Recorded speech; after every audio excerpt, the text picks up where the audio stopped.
Good morning mga ka-extracker. For today's video, magluto tayo ng mukalag haris with shrimp recipe. Kasi minsan pwede siya sa chicken, pwede din siya sa meat. So ngayon, shrimp yung ihalo natin dito. So kailangan pa natin golden brown to guys. Tsaka natin hugasan. So guys, nag-brown na siya guys. So, ano na natin to guys para mahugasan sa tubig. So, dyan mga kaate, mag-umpisa na tayo magluto. So, maglagay tayo dito ng oil. No garlic, no onion tayo mga kaate. So, pwede maglagay tayo ng chopped tomato. Pero sa akin, blender ko. Pag kayo magluto, mag-add kayo ng onion at saka garlic.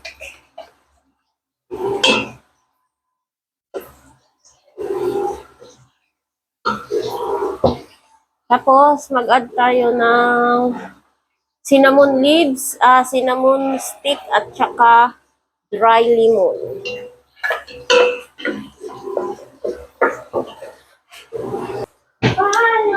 So, dyan mag-add tayo ng tomato paste.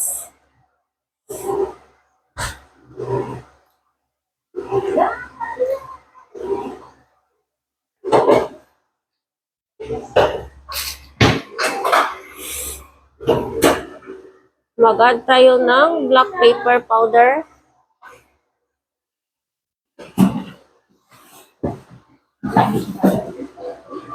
Cumin powder.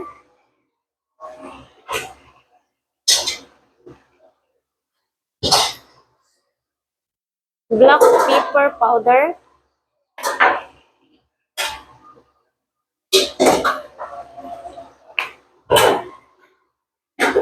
Turmeric powder.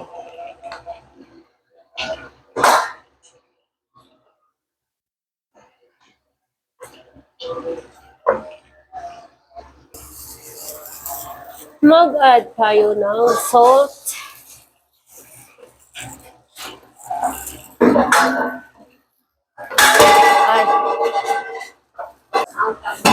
Tapos guys, dito na yung ating shrimp. So, i-add na natin siya dito. Dami yung shrimp natin guys.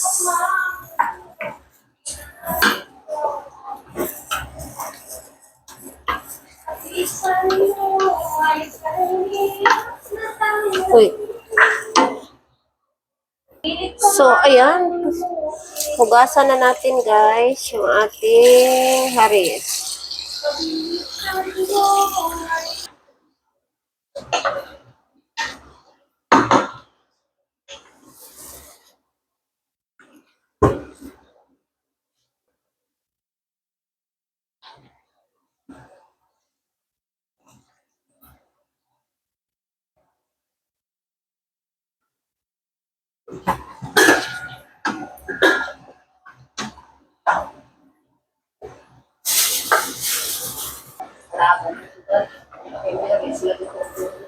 Oo.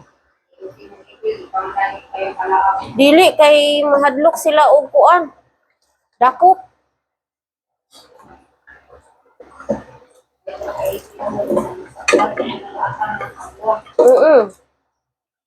Ang taong ka. Dili.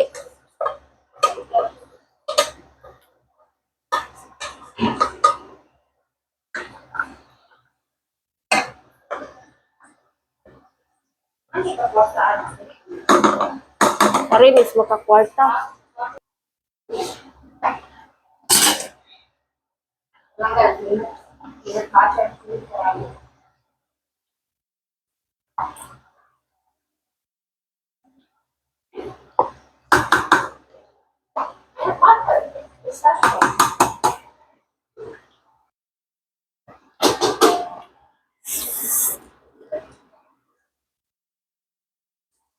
Ayan guys, tapos na yung ating mupalag shrimp recipe.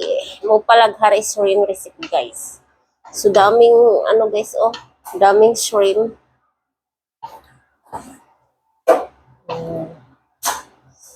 Diba? Dami siya, guys.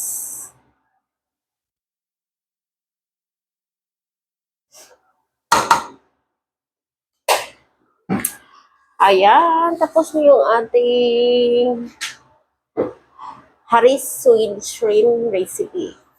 Ayan, thank you for watching mga ka-ate.